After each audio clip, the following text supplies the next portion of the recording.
Hello, everybody. Welcome back to Psychedelics. Today's Solidarity Friday episode coming out March 5, recording on March 3, 2021. Joined today by Kyle Buller and Michelle Janikian. How are you both doing? Good. Doing well.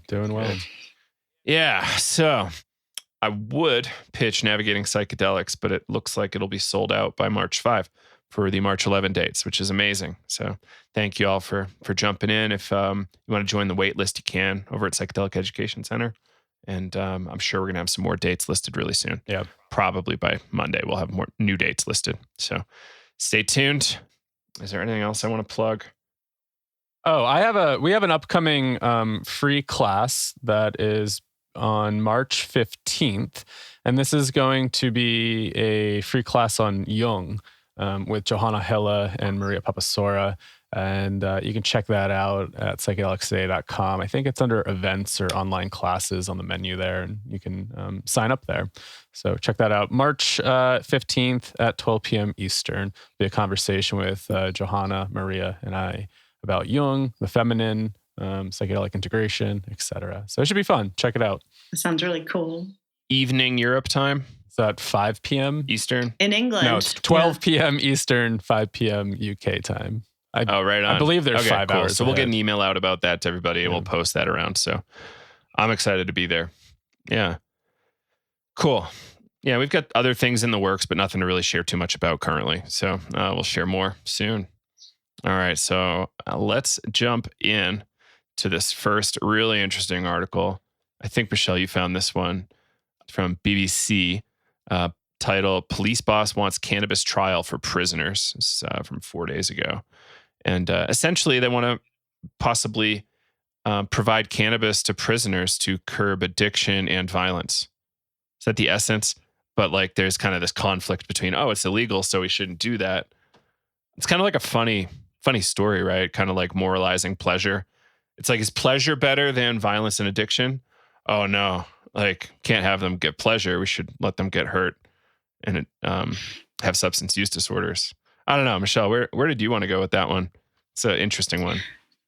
Yeah, I think it's really interesting. I mean, it's basically like this Welsh police commissioner who's about to resign or retire in May, who's stepping down in May is the language they used.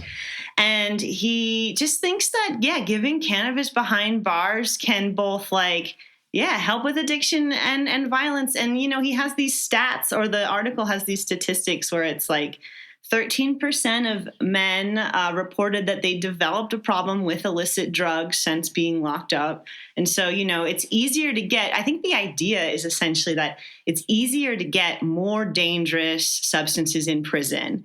Like opioids, some of the prisoners are being prescribed opioids, but also in England and in Wales and spice, these synthetic cannabinoids are really big and more dangerous than regular weed. There's a story, a link in here to a prisoner who died from spice in prison.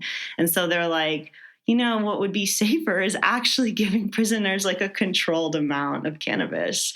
I mean, a lot of the quotes in the article are very much like politicians in England who don't agree, but I think it would be really interesting. And it kind of reminds me of some of that research with giving, prisoners psychedelics before they get out to try to help them, not come back to prison, right? And so it's a lot of interesting stuff. I don't know if it'll happen, but I think the fact that they're talking about it is really important. Yeah, I like this quote here. They said, if they're on opioids, why can't they be prescribed cannabis?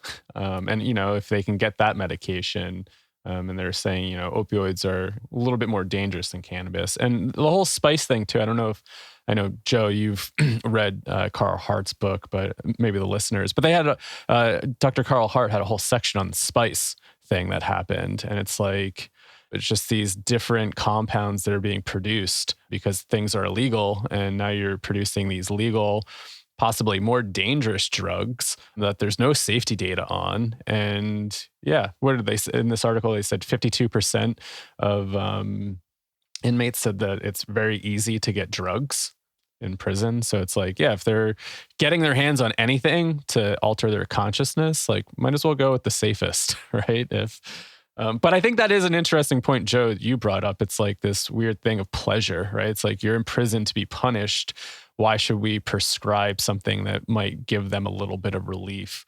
But, because it's a cheaper, better option is what I'm kind of what I land on. Yeah. It's like if it costs citizens less money, then, isn't that the better option? And there's less suffering, right? Like the amount of suffering that's made present through prohibition and prison and violence in prison, all this stuff is really gnarly. And the fact that they're not addressing it straight on, they're like pretending it doesn't exist. Oh, it's safe to be in prison. It's like, fuck, no, it's not safe to be in prison.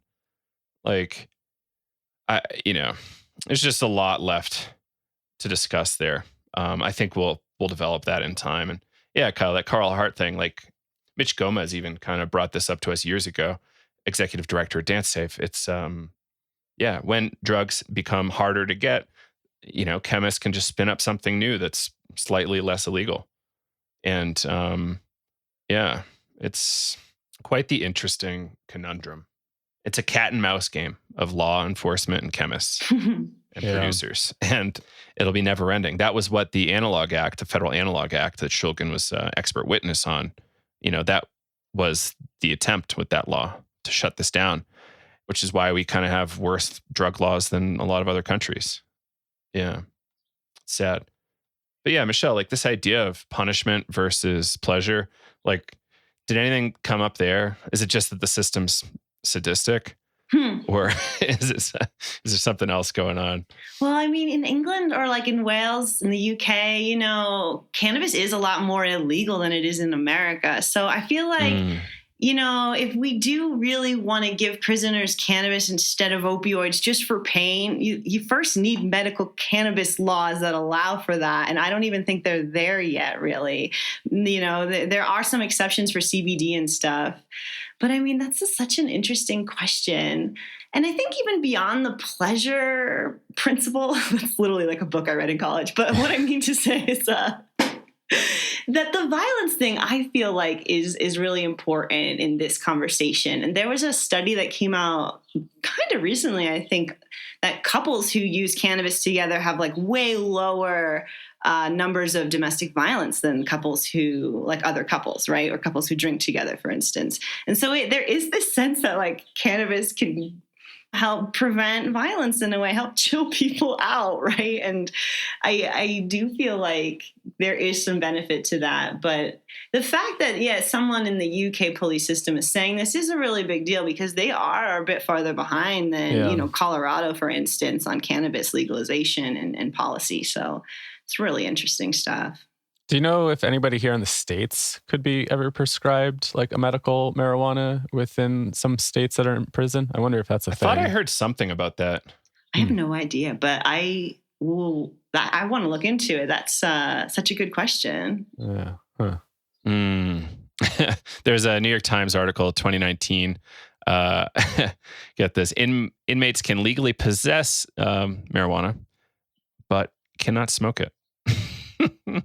That's interesting. Yeah. So it says they can possess up to an ounce of cannabis. That's quite interesting. So I would imagine there's, each state's going to be different there. Like the degree to which the state recognizes the medical value, I think would be the thing that makes, pushes that over the line. Yeah. New Hampshire, where I'm from, I think we just barely got medical. And there's other states where medical is not in place either. So it's just a really weird discussion to still be having. Right? I agree. Which I think means that it feels like it's going to be over soon. But perhaps I'm being a little too ambitious. I know perhaps that's just like my bubble, but it does feel that way to me too. Things are moving quickly, it feels like. They are. So who knows? Right. Like I've got my family here, my parents here with me this week. And, there's a lot of weed smoking going down, and like they're not smoking in front of me. They might be smoking. I don't know, but I've definitely got them eating edibles and stuff. And I'm eating edibles, and my girlfriend's smoking joints in front of them. It's like a totally different animal than I would have expected, 2021 pandemic to look like. Yeah. So anyway, I think it's probably enough on that Wales article. I would hope eventually a prison system's willing to try this. Because what if the inmates could grow it as part of one of their jobs or something, right? Like they have the big collective garden. How stoked would everybody be? Like, that's crazy. And we can look at research about violence in cannabis, but like really, there's just so much conventional data on people with alcohol being violent. Like you look how violent like police officers are relative to general population, or like just go downtown to your average city 2 years ago on a Friday or Saturday night at 1, 2 in the morning. The behavior is outrageous, and that's alcohol. That is not cannabis. Mhm. Yeah. So who knows? But this is the kind of talk track people have been on for years and years about cannabis versus alcohol. I don't really want to do that because it's a little obnoxious, and I don't want to drug shame anybody. But all right. Anything else from you two on this before we jump to Missurah? All right. Hey, have you two heard it pronounced Missurah before? No, that's the first time I've heard that. Oh man. So it's there's certain parts of Missouri that pronounce it that way. And it's pretty funny. I was in France in like 2003. So I was on like a spring break from school when the Iraq war started. Like essentially the US started dropping bombs. I was obviously American, and it was not a pretty scene for me over there. But we went to some restaurant and they had like a Missurah grilled cheese or something like that. Missouri, it was spelled. My friend walked up and ordered the Missurah, and it was a very bad scene. Sent us down a uncomfortable half-hour path. Anyway, so Missouri, the title of this article from Marijuana Moment, Missouri bill would add MDMA, psilocybin, mushrooms, and LSD to a right to try law. I think we might have got into it a little bit before, but years ago in 2018, the Trump administration pushed through this federal right to try act. And it now seems like certain states are trying to follow suit to catch up to that, which is pretty interesting. Yeah. I don't know. Did either of you have any observations from that article? I went through it because I was a little confused. I was like, isn't right to try only for terminally ill patients? And the language they used was like, oh, this is, such a big thing for mental health. But so when I did read through a bit, it turns out that, the current Missouri right to try law doesn't include any Schedule I substances and is only for terminally ill patients. But this thing they're trying to change would actually, so the bill would remove that provision of Schedule I substances only and expand eligibility to include patients with, quote, debilitating or life-threatening illnesses. So I think that could include, suicidality and treatment-resistant depression and PTSD, which is really interesting and kind of an interesting direction on how right to try can be altered slightly to include these things for mental health and other kind of desperate people. I thought that was cool. You will need a doctor's recommendation, but then this would open up, drug manufacturers would be able to legally produce the substances under state law. And the physicians and pharmacies could lawfully distribute them. That was huge to me. Yeah. That's why I found it exciting. I think the federal one does not allow for that.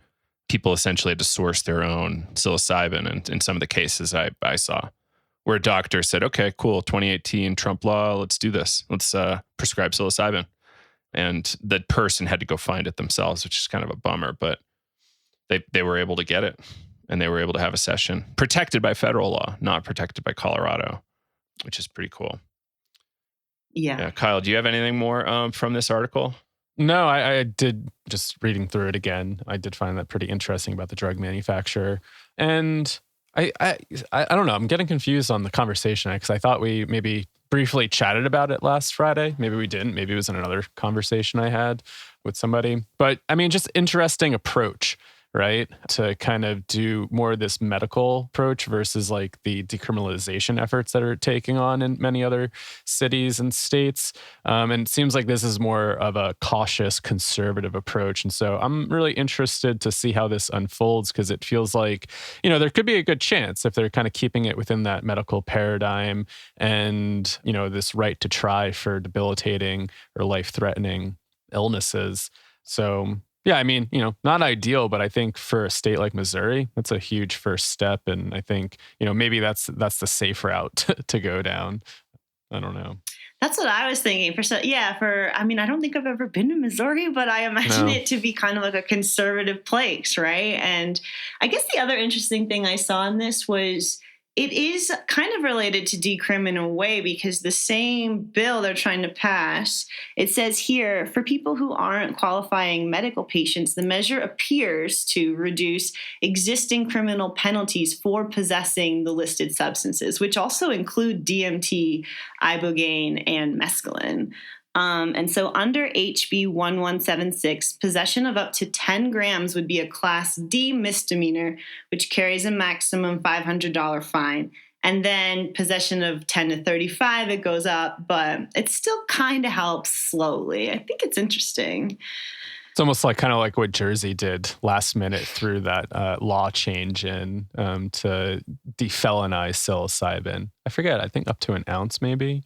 But yeah. Everybody thinks that was like a decriminalization effort, but, I think you got to read a little closely so you don't get in trouble. Still a misdemeanor charge, or I forget what they call it, a civil, not a civil citation. I also forget, but I know what you're talking about. But yeah, I mean, it's a small step, right? Little by little. I mean, if more conservative states started doing this, there could be like another domino effect, right? And so that's kind of why I get excited when I see any of this stuff. Yeah, I mean, even thinking about Jersey, for them to put that in there last minute and having Murphy sign that, I was just like, whoa, it's huge. Murphy must have my book. He could. Send it to him. I should do. Yeah. I'll have my mom do it. That's a great idea. Yeah. So what, beyond just being a conservative state, like they have a lot of military veterans. It's a rural state. It's a really common thing to do. Right. And as a result of seeing this stuff, then perhaps, more military folks, retired folks might get a lot of help from cannabis and other psychedelic drugs. So it's far cry from legalization, but I think it's cool. Like, I think we're going to see some really interesting progress here. Baby steps. I always come back to baby steps. As much as we don't want those, that's what we've got. Those the cards we were dealt. Yep. So next up here is this really cool and pioneering study by Ben Sessa's team in the UK, MDMA for alcohol use disorder. Michelle, I think you had some pretty good things to comment on about this. You want to jump in? Sure. I mean, I was excited about this because it's the first study that I've seen for MDMA for any type of addiction or substance abuse disorder.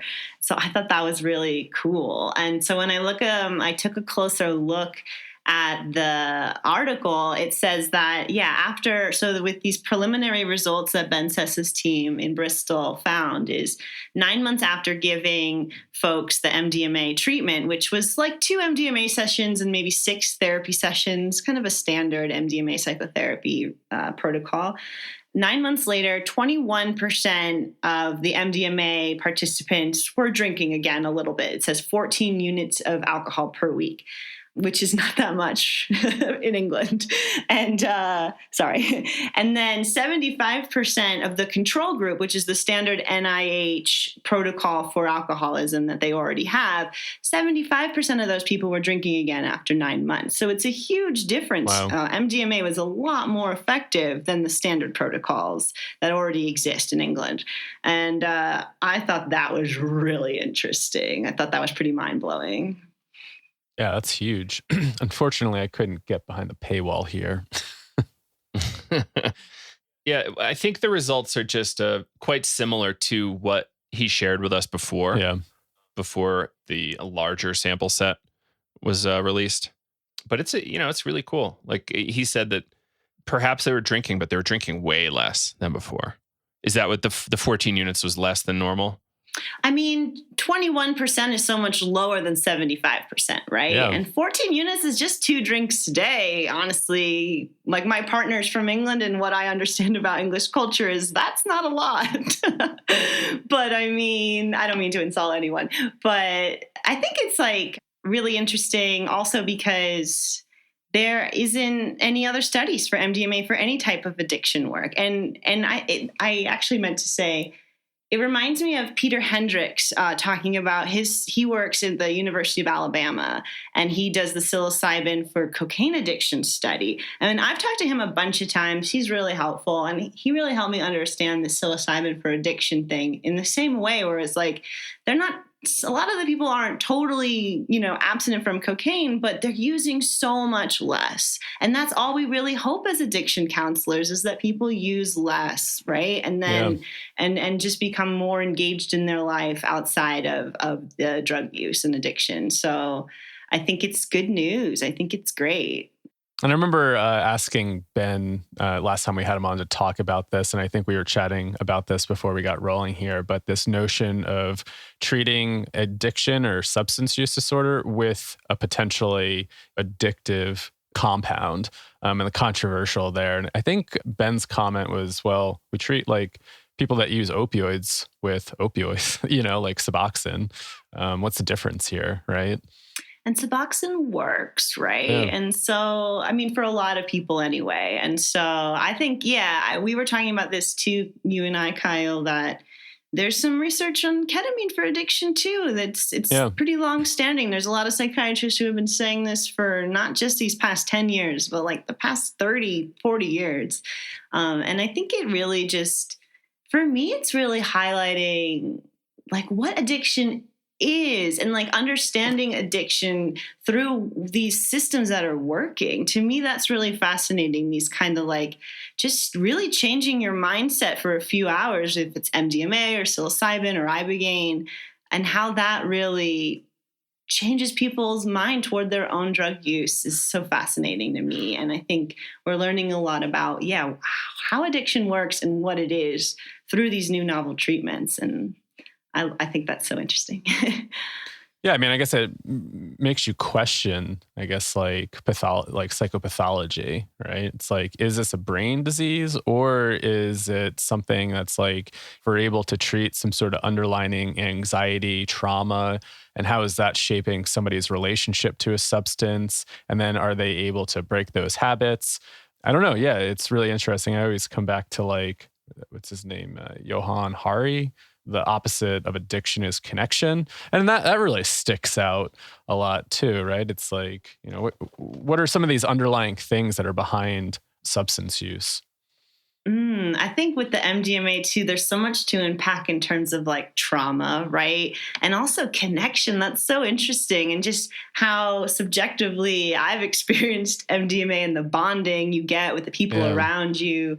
And if you go from like really isolated, like heroin's my only friend, to like, actually humanity's great. What was I so afraid of? Or it wouldn't be that simple, but I can imagine there being some element of like kind of waking you up to what you were missing when you were spending all of your energy, like, finding your next fix or whatever. And I actually really look forward to more MDMA for addiction or for other problems trials. I think, it's time to move beyond PTSD. We're really showing that works. Like, what else can it work for, right? I also like even think about some of my previous experiences and just how it's like made me question or feel my body differently. And I wonder how that plays a role. It's like tapping into different bodily sensations, being aware of what I put in my body, just noticing like, ooh, my body feels so weird that I just ate all this food for the past like years. Like I should really change my diet. Or cannabis consumption comes up. And, I think now the narrative is changing so much around cannabis and the medicinal benefits and its plant. But man, there's been sometimes I've had those experiences where it's like, stop. Like just stop, take care of your lungs. And it's like, oh, like I wonder, what type of, like, is it the trauma, or is it also we're developing a different relationship with our bodies as well, and having some sort of insight around like, oh, I'm feeling this differently in my body. I'm feeling how like the things I ingest are affecting me. But I don't know, that's reflection on my own experiences. But that speaks to mine as well, especially with mushrooms more than MDMA, but still, it's really interesting. Ooh, so excited. Anything on your end, Joe? No, I just echo everything y'all say. Like, we need to be running this through more indications than just PTSD, treatment-resistant PTSD. There's so much possible other application. So let's get on it. I know stuff takes time, and I'm impatient. Quite obviously impatient. So Like I'll stand by, but just understand, folks, that there's a lot of possible things we could treat with here. Or, even non-clinical applications. Probably a great number of non-clinical applications. Like Anne Shulgin wrote books. I've personally had a lot of change from quote unquote recreational MDMA use. Really, really helpful for me in a lot of ways. So, I'm not necessarily on the team of, let's just keep this for doctors only. Like as thankful as I am for medical professionals and clinical folks, like I get a little annoyed. Like I read this press release today about a new group opening up in Jamaica. I don't think I flagged it for our conversation today, but the language around psychiatry was a little weird to me. Like why, I guess it's just the cultural scene we're in where doctors control drugs.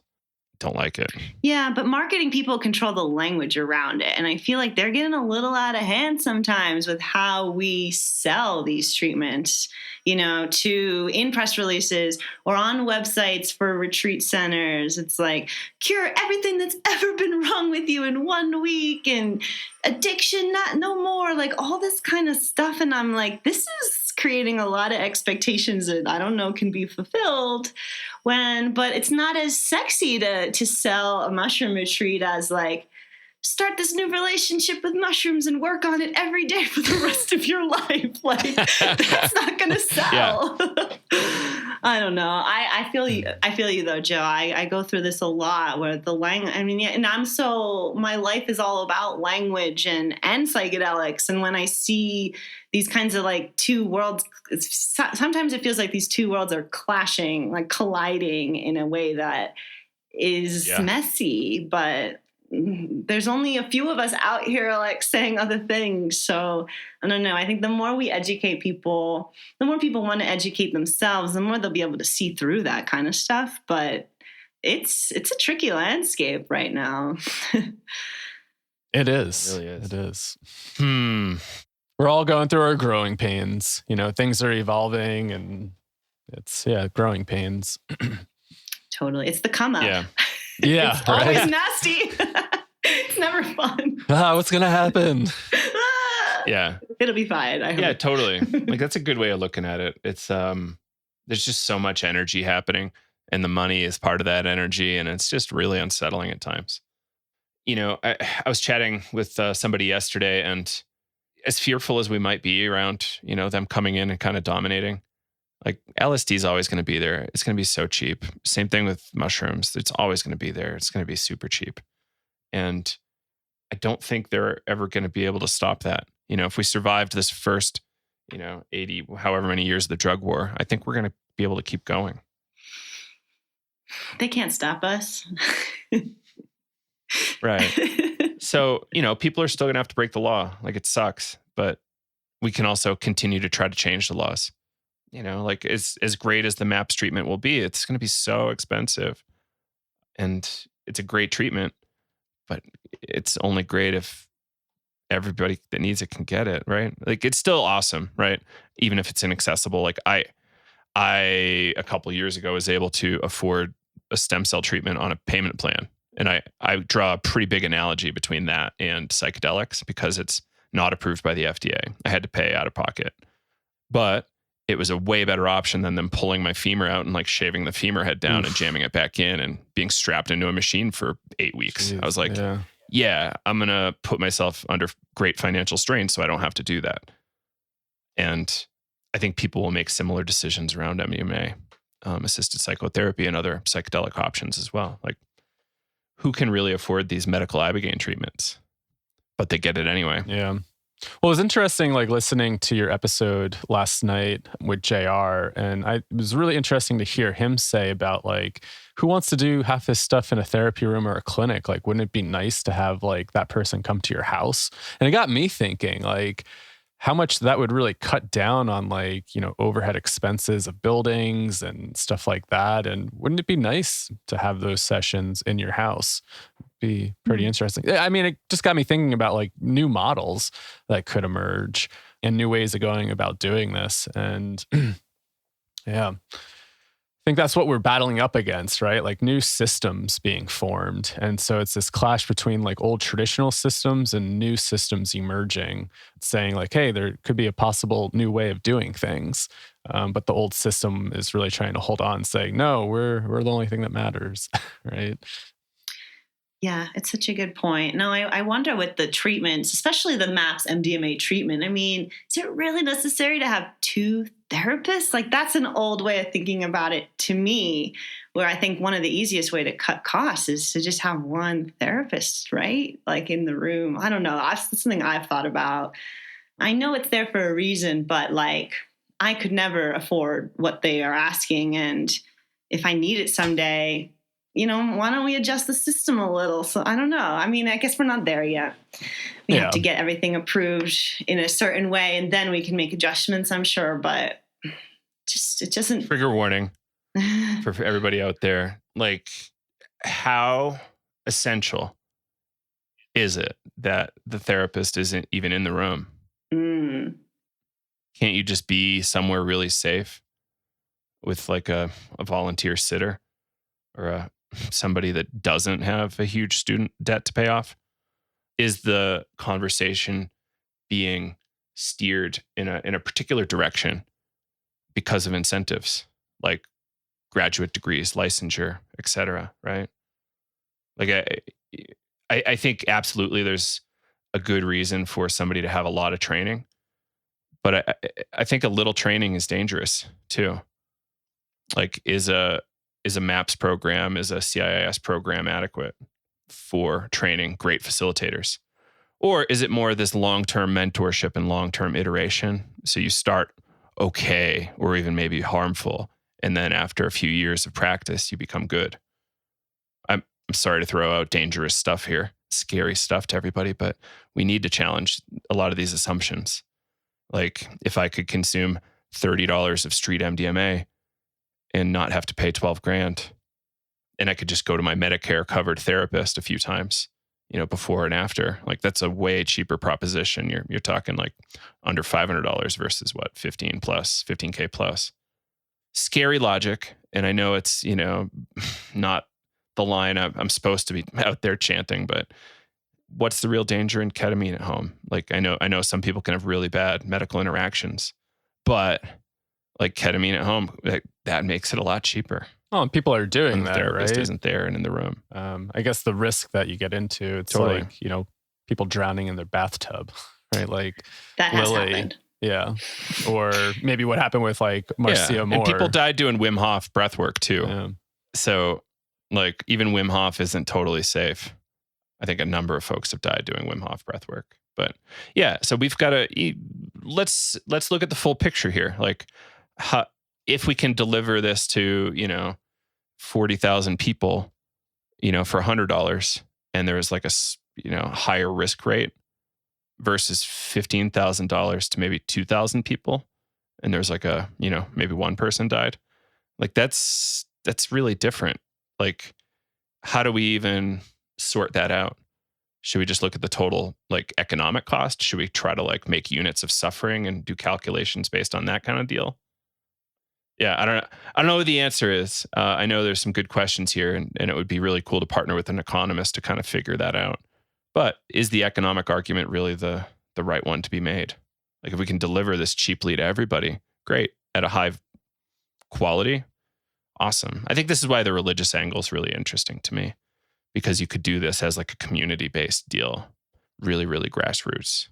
Right. I mean, you're coming back to like different contexts. And I just think about like different peer support models that could emerge, people being able to get really good training for cheaper. And I mean, I don't know, this is something I always think about, is just the privilege of higher education and professions that, you have to dedicate a lot of time and money, and not everybody has that privilege to enter into higher ed. on that level. And, does that system need to change? I always come back to, there's a lot of great healers in the world that would be really amazing at doing a lot of this stuff, but could they afford their degree? And answer is probably no. And so they don't get to even be at the table to make any of these decisions when really, maybe they have that healing archetype in them and they just didn't have the privilege to go down that path. So I think that's something that we always have to challenge too. And I've always come back to the education system and professions. We want to critique it. And it's like, well, look at the privilege that we're all in, to be able to even go down that path. And then you kind of get into that like American kind of mindset. It's like, well, I did it. You can do it too. You can just keep doing it and take out those loans. And it's like, well, really? I don't know. Is that good? I mean, my generation is just like so in debt because of it, more in debt than, previous generations. And, it is what it is, but I mean, it's something that I've really battled up against, making that decision of like, okay, am I going to go down that path? Yeah, all right, I'll take all that money out and get educated. But could there have been other ways to do that, to do this work for much cheaper and, maybe even get better training? I think about my graduate degree, it's kind of bullshit. Like I just think about the stuff that I've learned. Like I really didn't learn that much. I learned more stuff working in the field and getting hands-on experience. And why do we, I guess, like put that theoretical type of learning up on a pedestal and have to pay a shit ton of money for it? It's just mind-boggling to me. Whereas like if I could have just entered into the field, had some training, got supervision without spending that much money, I mean, crazy. So, Michelle, did you get shit for not being a therapist with your book? Like when you came out with your book, were you beat up at all around that? I mean, a little, not as much as I had like all this imposter syndrome and anxiety leading up to the release, like that I thought I might. Mm-hmm. But, I'm very much on this other side of the fence, which is but I'm also not someone who, has a really long trauma history, but I'm someone who I really, don't like talk therapy, and B, can't afford it. I'm a freelance writer. Sorry, guys. It's a hard life out here. And I'm really, I'm really just more about using occasional psychedelics on my own and just being a very self-aware and self-reflective person. It's hard. It can really lean into anxiety instead of self-reflection. I really struggle with sometimes what's the line between being really self-aware and just having a shitload of anxiety and overthinking things.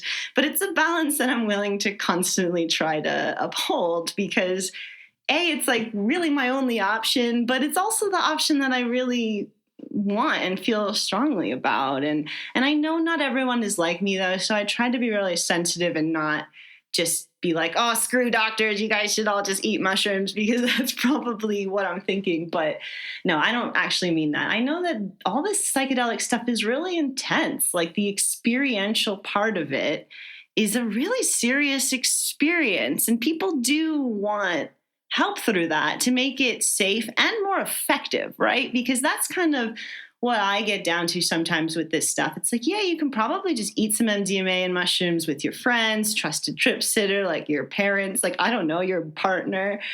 But will it be as effective if you actually are struggling with something than taking it with a doctor, right? And then, of course, you can maybe go through the integration therapy where it's, you're not taking the medication with the same therapist, you take it on your own and then you can integrate with a therapist. But is that as effective as taking the substance with that person and then integrating with them? And I think about this all the time. I don't have an answer. I think everyone's different. I think it depends on how much effort you put into it and your background and where you're coming from and your struggles and your trauma or whatever happened, keeps happening. It's complicated, but I really hope that people have options. I don't believe the medical option's the only way, but that's very controversial. And I know that. And it makes my face a bit red saying it here in the Zoom chat. But this whole conversation reminds me a lot. I'm actually currently writing a piece for Double Blind Mag on how to vet a psychedelic guide. And I had a lot of people reach out to me with so many diverse answers to this question. But a lot of people kept saying, a similar thing, which is like, you can find a guide with like all the letters after their name and all the training, and they're just still like not an integral ethical person, a compassionate person. And they kind of aren't as good at their job as someone from more, like another tradition that isn't higher educated, doesn't have all the training. Maybe they're indigenous, but maybe not. Maybe they're really intuitive. Maybe they did a lot of personal journey work. And then it gets tricky because, you know, is it safe to tell people to go take mushrooms with this person who has no therapeutic training, but has just, you know, learned all this stuff through their own work? And sometimes those people are really amazing at holding space, but sometimes, you know, you're in a dangerous situation and it's really hard to know and how hard to vet on like who is actually going to be a compassionate guide. So I really struggle with this. I really, it's confusing. It's a little scary. People really want advice on it, and I never really have a good answer. It's tricky. It is very tricky. Very, very tricky. Hear, hear. Yeah. So this is something I think everybody should consider carefully on their side. You know, what is harm? You know, obviously there's physical and psycho trauma, but there's also financial harm, right? So if you get pulled into this medical thing, like perhaps your PTSD is gone, but you're not going to get out of your financial hole for 7 years. Yeah. So things to consider.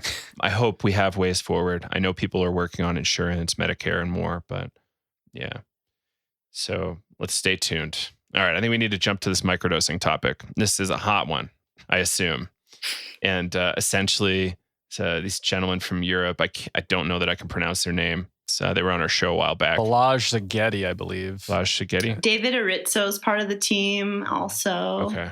Amanda Fielding, David Nutt, Laura Kartner, Alan Blemmings. So this was a self-report placebo-controlled study, right? And it showed that microdosing, the way they did it in this study, pretty much matched placebo. Like there was no statistical difference between drug group and placebo group. Yeah. So I actually talked to David Arizzo about this. I moderated a panel where he kind of announced this because it was a virtual panel. And he's like, I have no other opportunities to talk about this. I'm just going to talk about this. So it was back in, I think, September. And it was really interesting. But yeah, basically the expectation effect is so real. Like, so in the group that, you know, was blinded. So people who were taking the microdose, like what they expected for that day, like, oh, it's going to make me more focused, less depressed. That happened. But also when they went into it with that same, oh, it's going to make me more focused, less depressed, and it was a placebo day, it still happened.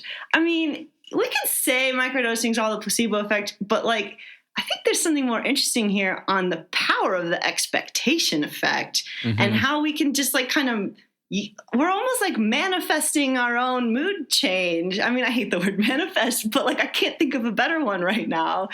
I think it's fascinating. I don't know. I feel like people are going to be really bummed out about this, but it's actually saying something more that's kind of exciting. I don't know. I think there was a paper that came out about expectation and microdosing, wasn't there? Let me look. It sounds familiar, but I can't remember offhand. Yeah. Yeah, like Michelle, I think the first person I heard talk about this really well was Dr. Andy Weil years ago, talking about, you know, we should be spending more time studying placebo effect. It only makes sense that we should be doing this. And why aren't we? And I think some people are. But isn't it kind of awkward to just dismiss something for being equal to placebo? Because there's prescription drugs that work worse than placebo. Exactly. That's a lot of them.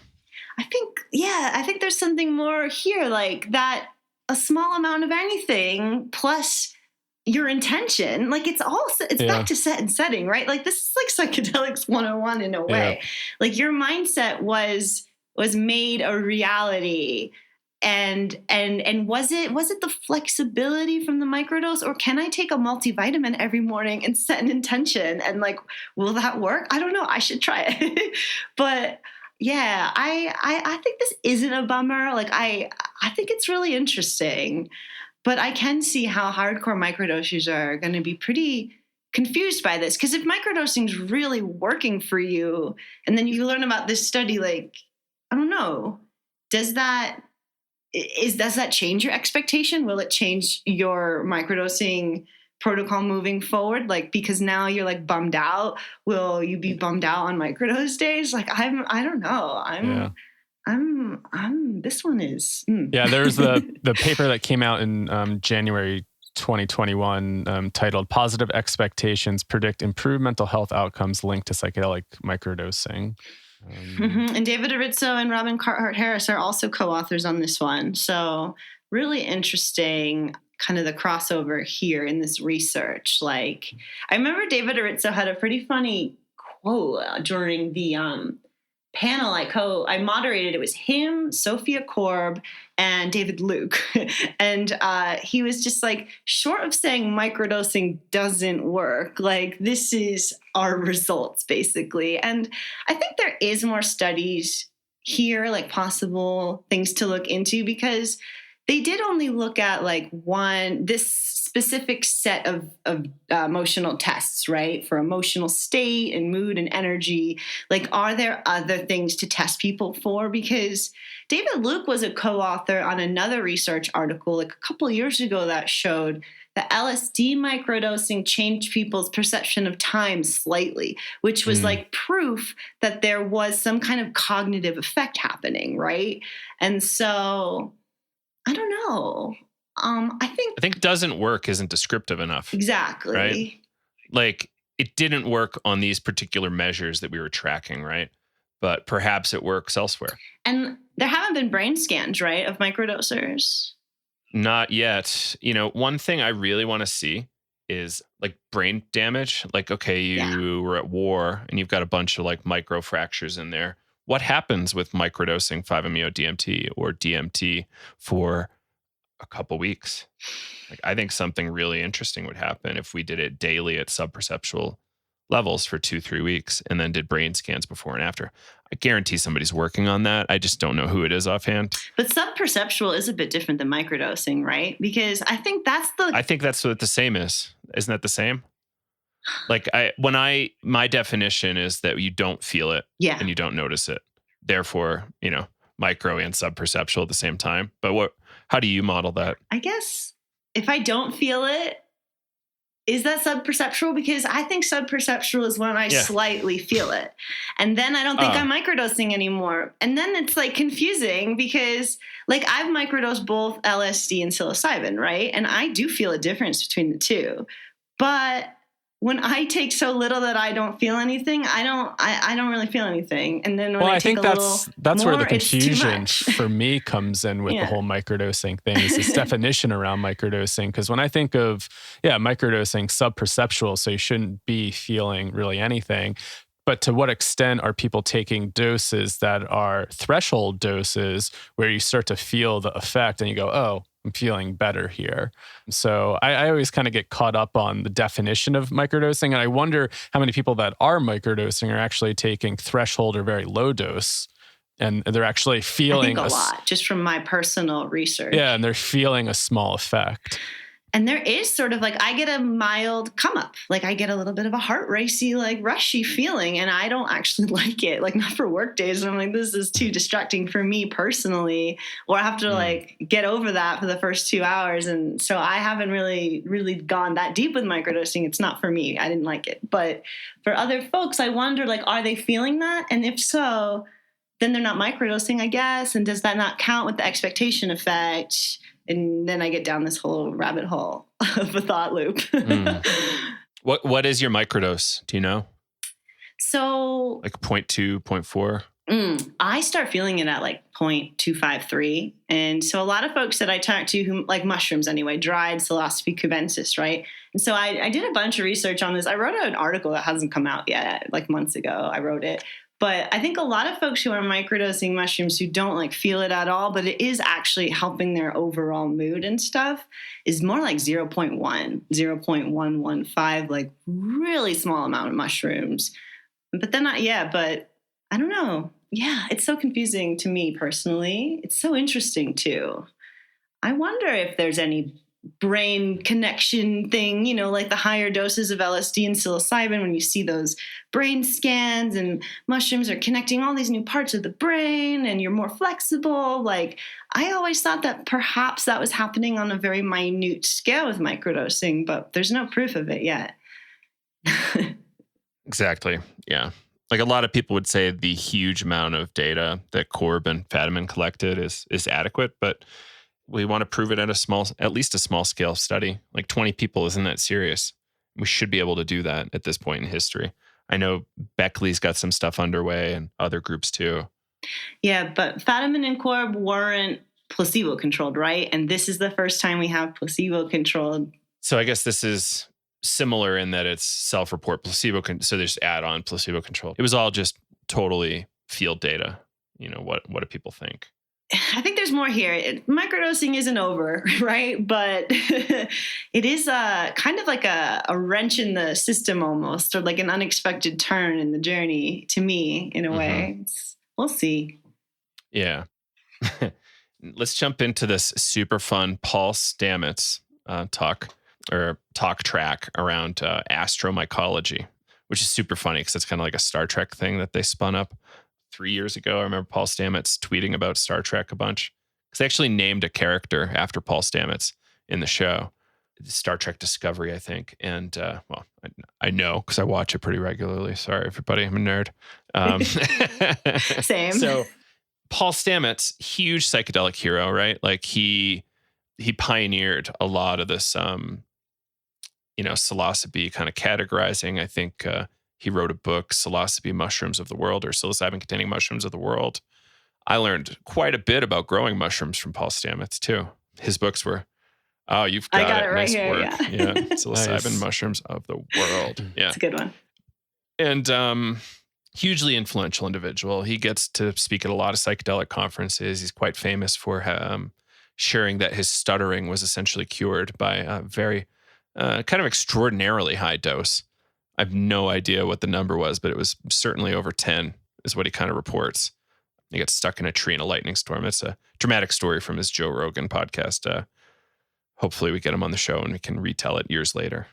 Yeah, so Paul Stamets shared this article, and it looks like he's working with NASA to develop some sort of mycelium strain that could work to break down an asteroid in space and make it into, reasonable soil and really a biosphere.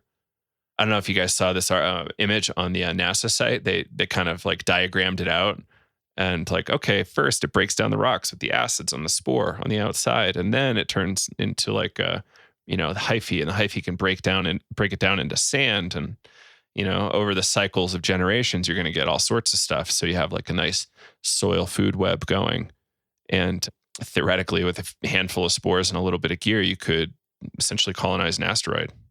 And they had like really cool designs for like a 8,000 person vessel that has its own soil and kind of totally self-contained.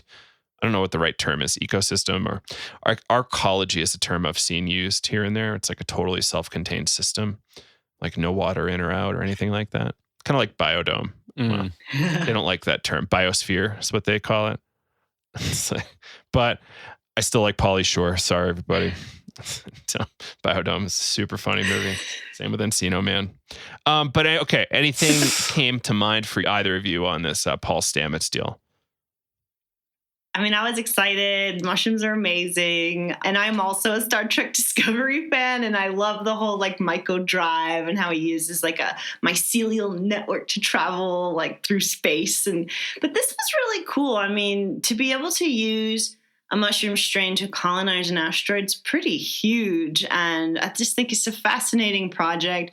And it also I had like deja vu, and I was like, is this how aliens colonized Earth? It was just like an accident. The asteroid that was like starting a biosphere crashed into. So I had all these fantasy like sci-fi ideas from this article. I've had those thoughts like years ago of like, I wonder if that's how Earth, like we just like, these spores just are circulating through space, and sometimes they catch on planets or rocks and start to do everything. So, I mean, it's interesting to see him. I don't know where that idea came from. I mean, it could have been out of nowhere, or it could have been from some of those like McKenna and others used to talk about it. So yeah, definitely can't, I guess, credit to my own creativity there, but I mean, You never know. Yeah. Me neither, but interesting stuff. And I mean, the press release from NASA, the way it ends, I just think is worth reading. The line is, "This concept should be exciting to everyone working on off-planet habitats and their applications, a major part of the move toward space commercialization and, in a larger sense, becoming a spacefaring species." It's like, welcome to Star Trek, Earthlings. Yeah, it's pretty cool. There's this inspirational quote. So I'm not totally caught up on Discovery, but there's this line about like Starfleet looking up.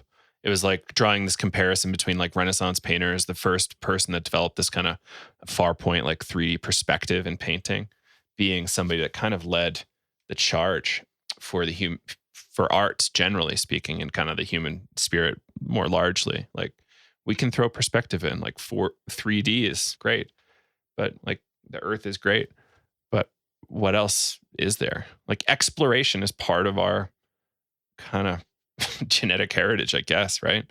So we always want to know more, learn more, keep growing. What does Lenny say? It's what does any child want to do? Wants to grow. And that's essentially like what we want to keep doing is, keep growing. And what better way to do it kind of collectively for mutual benefit than, some sort of big project like this? Like, the highest intention of it is that, and, kind of the worst intention of it is kind of continued imperialization, like, and kind of control and domination and using space weapons and shit. So we have the Space Force now. So, this kind of statement plus the Space Force, it's an interesting conversation, an interesting direction. Psychedelics, I'm sure, had a hand. Y'all are familiar with Bruce Damer, right? Mm-hmm. Yeah. Not me. Who's Bruce Damer? Oh, he was friends with Terrence. I forget what exactly he did, but he did a lot of consulting for NASA. His line is that he's able to endogenously produce psychedelic states to help him visualize things really well. So his mind's eye was so skilled that he's able to like pin down, really exquisite designs for landers, rovers, kind of ballooning systems, and like astrophysics dynamics and stuff like that, like how do orbits work. And oh, cool. Really incredible dude. We've been in touch a little bit, but I would love to get him on. Impressive guy, and he probably knows all about this and worked on a bunch of this stuff, I'm sure. Cool. Yeah, I'd love to hear what he thinks of all this. This is fascinating. Right. Cool. So psychedelics leading to space travel. This is a big trend that like Robert Anton Wilson and Tim Leary were all about, like space travel and migration. So this is a recurring theme in psychedelics. And the fact that we have NASA money behind it now, though, is like just crazy. Like, so cool. Yeah. Somebody told me the other day that DARPA got like a $35 million grant for psychedelic research or something that.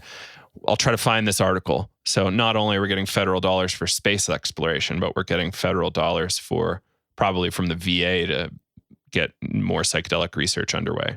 So perhaps the VA would approve this ahead of. That does sound familiar. Was that recent? Populations. I feel like we've mentioned that like months ago. Maybe not. Micah brought it up to me the other day. I forget. It's so yeah. Anyway, the times they are changing. Yeah.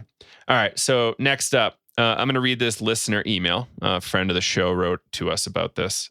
And let's have you start commenting on it after I read it, Michelle. Okay. All right. Here we go.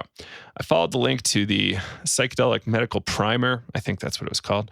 And want to bring a missing dimension to the conversation. Ceremonial use. I strongly believe this is different from shamanism, which has undertones of the shaman having a primary pivotal anointed position. And this is in contradiction to ceremonial use, where members come together to enter a ceremony with a sacrament where presence of a medium shaman is not required nor sometimes desired. I'd like to see this reach national attention. The church use of plant medicines is another path forward. Ayahuasca gets too much spotlight, IMO. There is power in a healing circle, congregation, if you will. Yeah. So there's a lot there. That was, I probably could have edited that so it was smoother reading, but next time.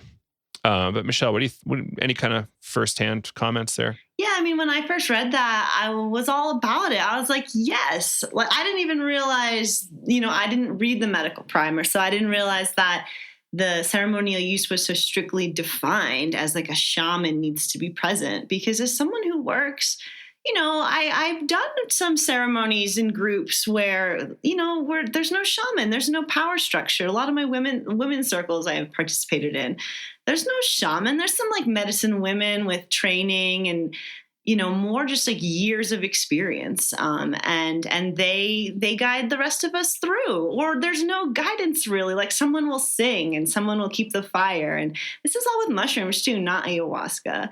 And I think that this is an important point, especially when we're talking so much about medicalization versus recreational use. It's like, well, yeah, there's also this thing in the middle called ceremonial use, and it doesn't have to be with some, shaman from some culture that's not mine, that I'm just appropriating and don't really understand. But I think that when groups of friends get together to use psychedelics, that could be considered a ceremonial use. Like, are the Shulgins in Pikal and Tikal, like, that could be considered ceremony in their little group of friends. They had a very closed container. They all brought food and sleeping bags to the farm, and they stayed together and had a beautiful experience.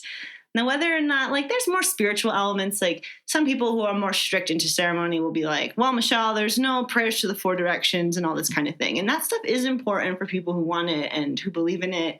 And the spiritual presence is really powerful. You don't need a shaman there, I think, for a spiritual experience. And I will also say that during lockdown, now that I can't meet with my group of friends, as much for this kind of work, I've done ceremonies totally by myself with mushrooms. I just build a little altar with things that are significant to me, and I sit in front of it for most of the journey, and I pray, and I just talk to some trees, and I dance around to music. And it's very spiritual for me, but it's from my own very, my little worldview. Like, so I think that there's a lot of room when we talk about like right and wrong psychedelic use to open this up, to explain to people that, there is a lot of stuff going on here that is kind of outside like what we traditionally think of, especially when we're thinking of older indigenous traditions and stuff. Like, there's a lot of other work happening that can be really powerful for people.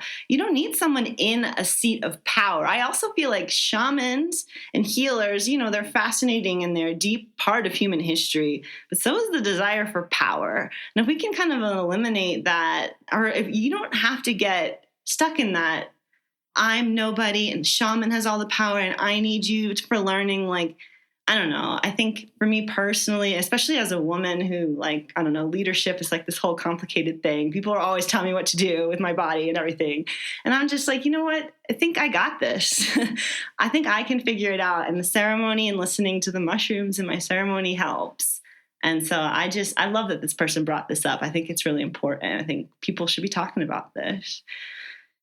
Yeah, I mean, like when I think about that, I just come back to like, what is ritual and ceremony? We all have our own ceremonies and rituals. And I just think about like the ceremonial ritualistic work I've done in the past that doesn't include any sort of substance and how much benefit I get out of it. And think about like some of the ceremonies that like my teachers would hold, right? I mean, sometimes they would call it like a solstice ceremony or, it's just a gathering of people. And something that like, we obviously didn't grow up in traditional societies, but, I always hearing about people talk about different rituals or teachers that have studied with those, the community would come together, right? And co-create that together for the most part. An example that I think about, somebody was really pissed off that somebody was charging money for a fire ceremony. And the organizer made a comment saying, well, we have to fly up like the Guatemalan elder. It costs money to have them fly, to lodge them. And that's why we were charging. And the other person was like, well, ceremony, you never charge for ceremony. It was always free. And then you think like, well, during those times you would live together. People would contribute. People would like bring food. There's like all these different roles and people would come together and co-create that ceremony. Yeah. And I think, yeah, it doesn't need to be so hierarchical at times. I've been to ceremonies where it's like so playful, right? I mean, I think, I don't know, the teacher that I study with was always very playful and things like, we're just showing up. And I think when I come back to shamanism, I come back to something that Louis Mel Madrona mentioned in one of his books, either Coyote Medicine or Narrative Medicine, where he said like shamanism, like in the healing, 75% of the healing is like creator, like 20% of the healing is you and your relationship to the creator and the universe. And 5% is the shaman that just tricks you into believing that you have that relationship. And, you know, I really come back to that. I think that's like a really interesting like concept of like what's going on in those ceremonies. Are we just like somebody is just validating our experience and helping us to believe in our own power and our own relationship with the universe? And, you know, just thinking about like our work with breath work, right? I mean, we have the breathwork facilitators that just organizationally, you know, structure it and play music. And, you know, we're there to help facilitate, you know, body work and support. But I mean, it's really a community ceremonial type of group. We come together and we're all in it together. There is no hierarchy there.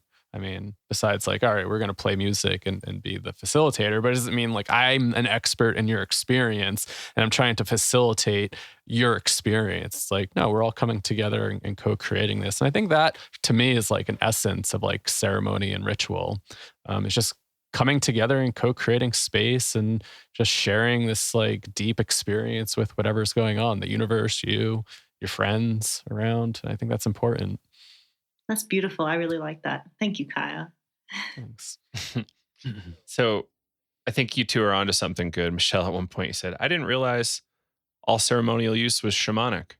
And I think that's an excellent thing to say. And Kyle kind of pointed it out. Like, okay, so what is a ceremony? It's when people come together and they do something, right? Like graduation ceremony, you know, an ordination for a church, right? Neither of which are shamanic.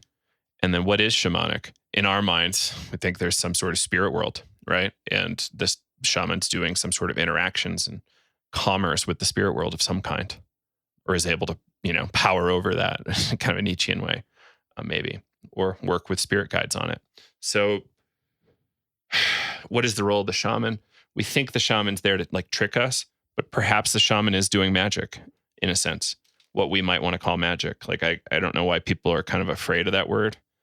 In the Western esotericism world that I came from, we don't call those people shamans. We call them ceremonial magicians, which is, it's kind of like ceremonial shamanism in a way, because you're doing commerce with the spirit world.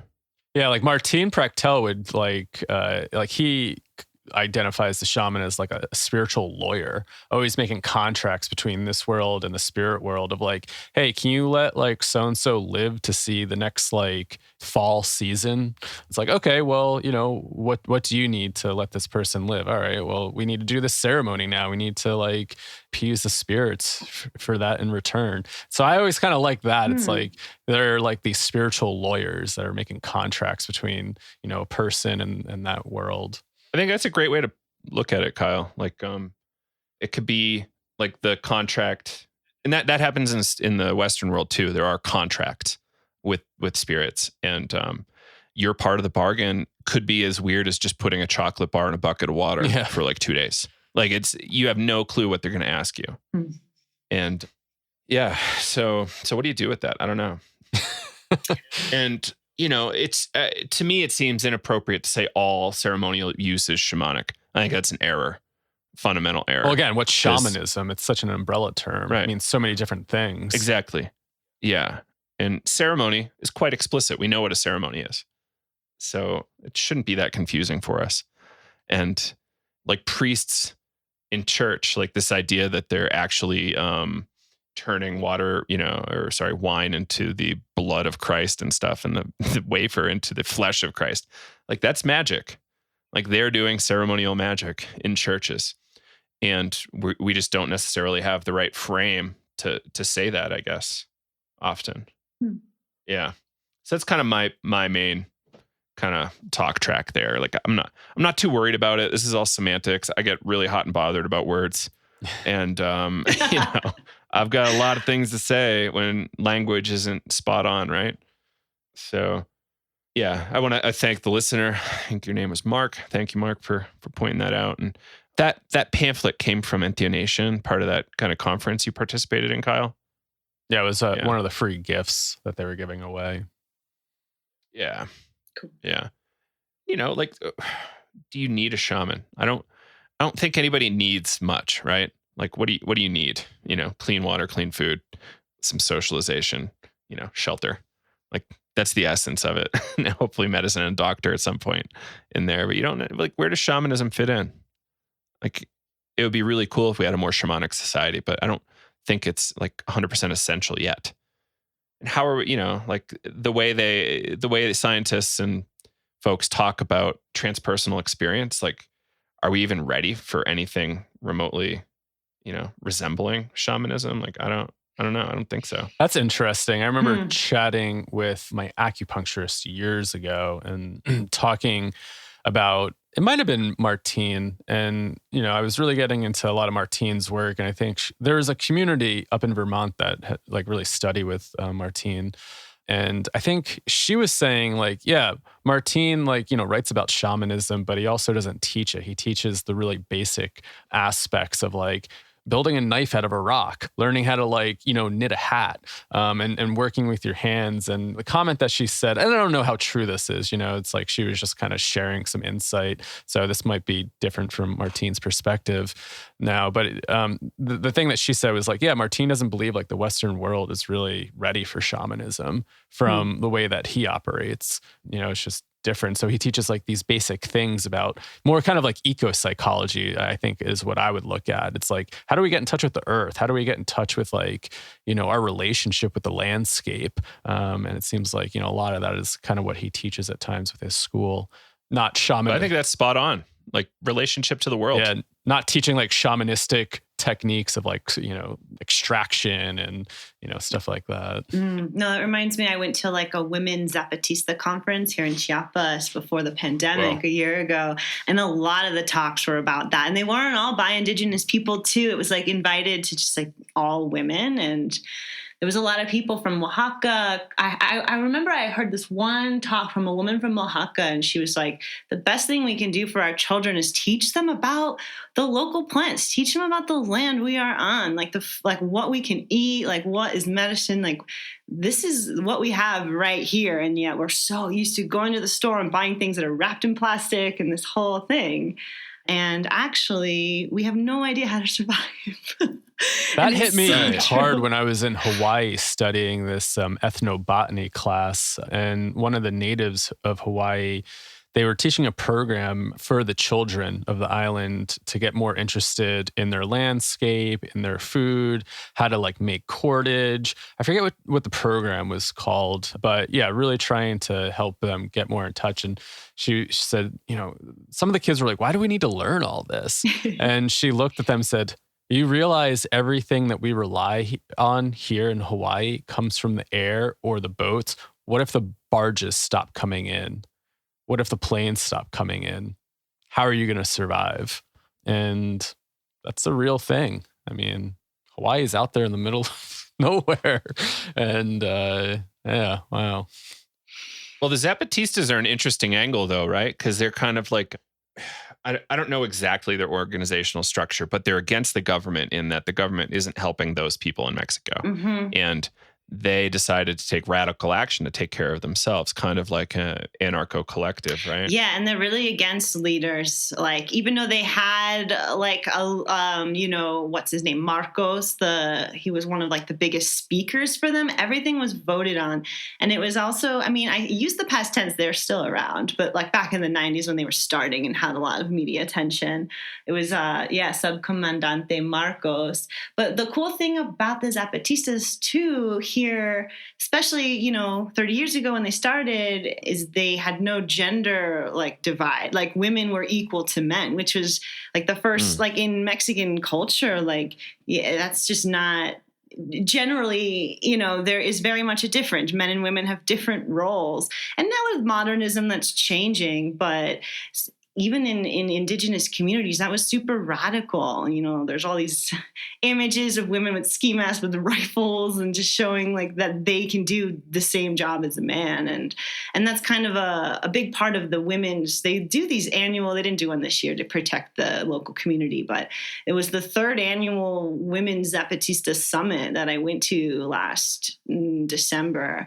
2 Decembers ago, I guess. And that was a big message. It's still a message that gets forgotten, even though we are very close to equality.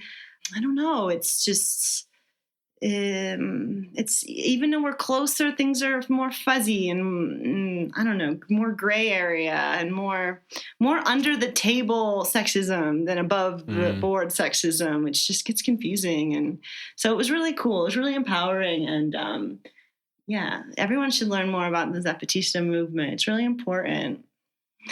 So what I was thinking is the Zapatistas have kind of like a slightly similar thing to the Hawaiian talk track Kyle was chatting about, because what if the planes and barges don't come versus this system already doesn't work for us. Exactly. So we have to create the thing that works for us. And that's what they did. Yeah. Right. So like they're kind of immediately in the crisis. The Hawaiians, let's get ahead. Like shit could go down for a little bit. Right. And if COVID taught us anything, like shit could go down. We should all be like, I'm not even one of these crazy go back into the woods people, but like, I feel like I actually should learn more survival skills. Yeah. So one of my permaculture teachers, Larry Santoyo from Los Angeles, he had this kind of but like kind of framework for like, are you going to be voted off the island or not? Like, why would we keep you around? Like, what are your skills? So at least have a couple skills that people want you around for. A group of 100 people, you could probably cover most skills that are needed in that group. And his thing was, you don't need to all be in the same geography. You just got to be kind of on the same page. And I thought that was really helpful and interesting. It reminds me, I've been rereading, I reread Octavia Butler's book, Dawn, and then I've been getting into the other 2 books in the series. And in those books, like the world ends and aliens come and take over. And then like humans are slowly introduced back into a planet Earth that has been like recolonized by the aliens with like new life forms and stuff. And humans like automatically resist. But it really like pointed out how unprepared we are for any kind of survival situation. Like, yeah, like, what would 3 podcasters do at the end of the world? Yeah.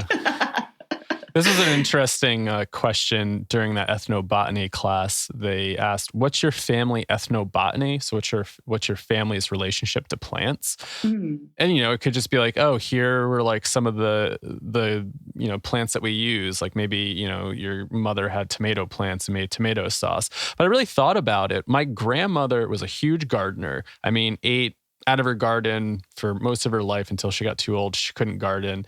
And just how crazy it was that like that almost got lost within a generation, because like my grandma would like pickle, jar, do all that stuff. My mom didn't really pick that up. I mean, my mom's really into gardening, but I was like really thinking about like, what did my mom pass down to me in the sense of like family ethnobotany? Were there plants that were really used in our family? Like what type of relationships did we have with certain plants? And I mean, besides, I couldn't really think of anything strong. Like, I would go into my grandmother's garden at times, but it wasn't like I had the relationship with it. It was just something like I observed when I was younger and slowly started to fade as I got older. But yeah, something to think about. What's your family ethnobotany? What's your relationship to plants? And are there any plants that really stick out in your life?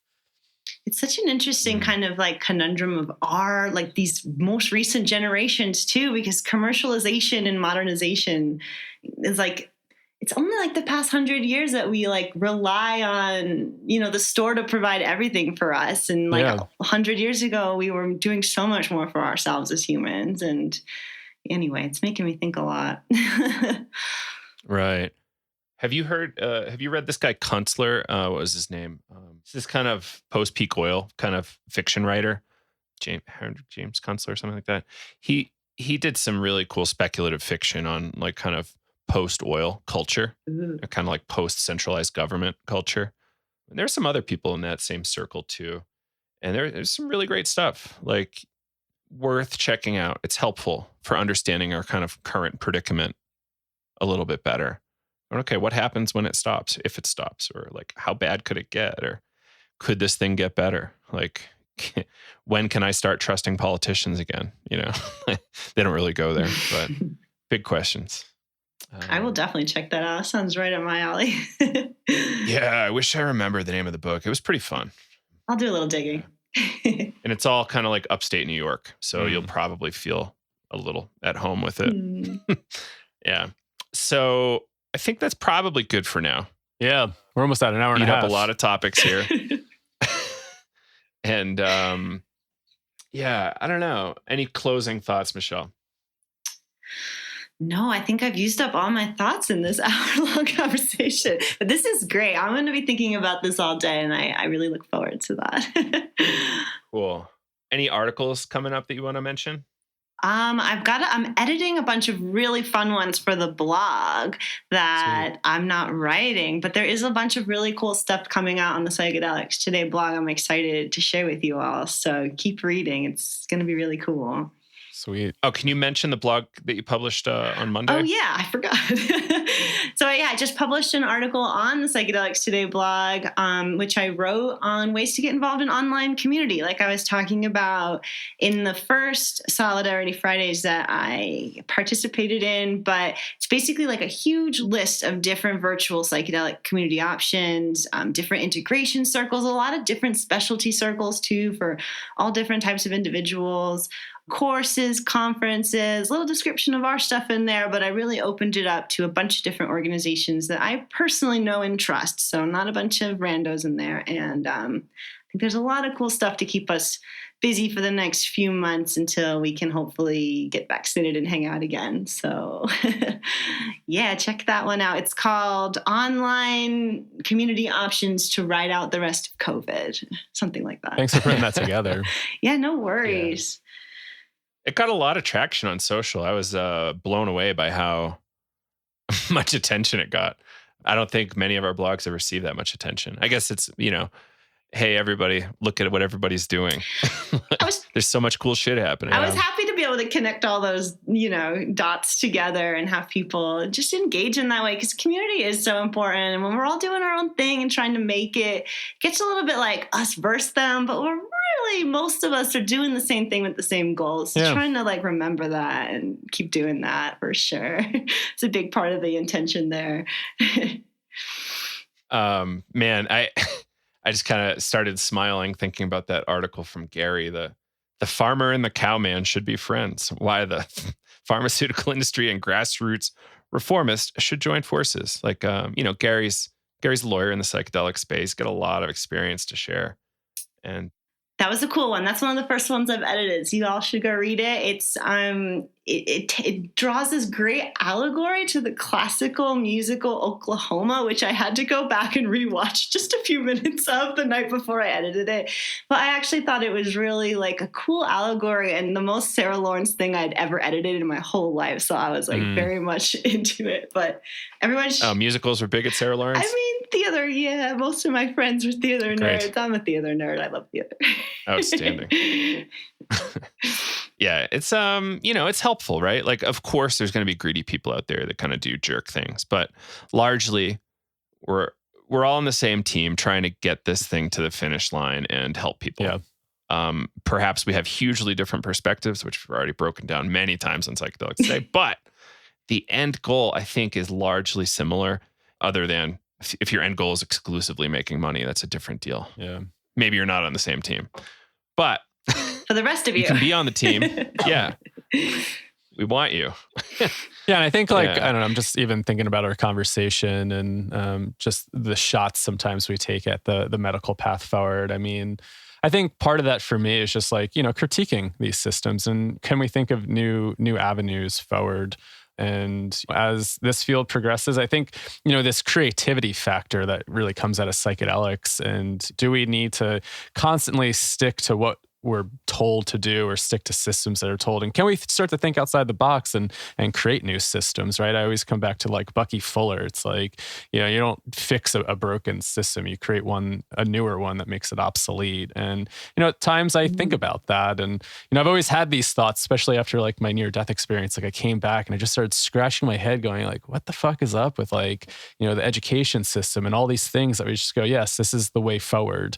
And it's like, can we think new things? Can we like create new systems, new avenues? And I think that's the main point like I get at with some of my critiques on the thing. And granted, I went down that traditional path too. So I'm critiquing also my own experience and being like, are there new ways? And I think that's important to have some of that self-reflection and think about, you know, if you are in these fields, could there be other ways of doing it? Do we need to box ourselves in all the time?